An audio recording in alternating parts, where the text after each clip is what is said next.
края на 20 век планетата Земя навлиза в епохата на Водолея. Това пътешествие ще продължи 2100 години. Девкалиони Пира са единственото семейство сред звездите, семейството на Водолея.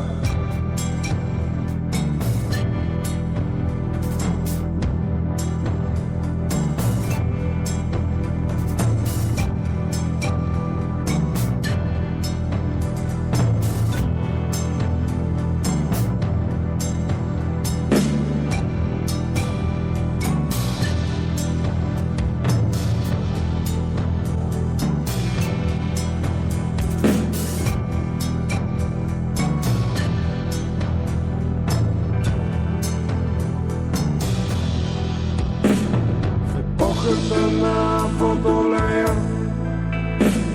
така предрече древният оракул. Единствените оцелели след потопа Девкалиони Пира. От костите на Гея, майката земя, от камъните и от обичта да създадат човеците, така и стана.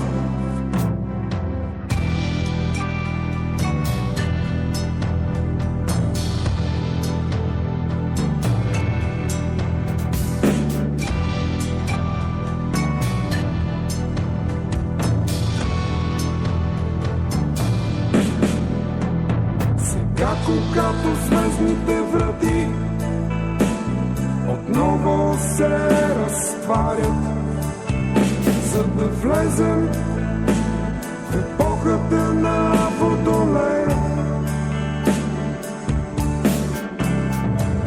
Кой от нас ще бъде новия Девкалион?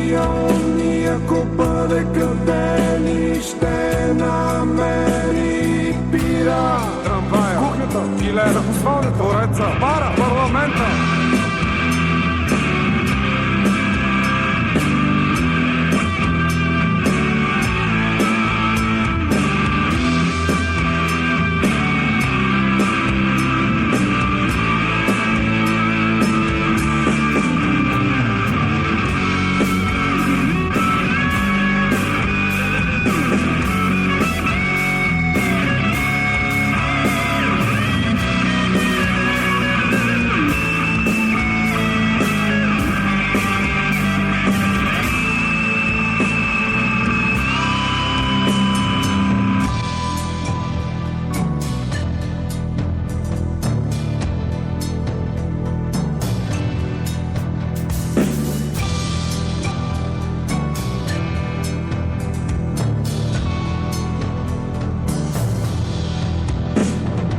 Ще я познае, дали ще си припомни той нази обич, чрез която камъкът роди.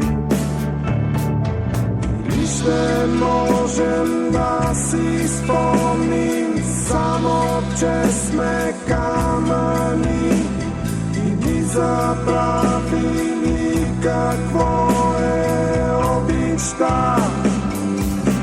Ще трябва камъни да раждаме, с камък да ги храним, да кажем на децата си, да беше се родил камък. Ще трябва камъни да раждаме, с камък да ги храним, да кажем на децата си, да беше се родил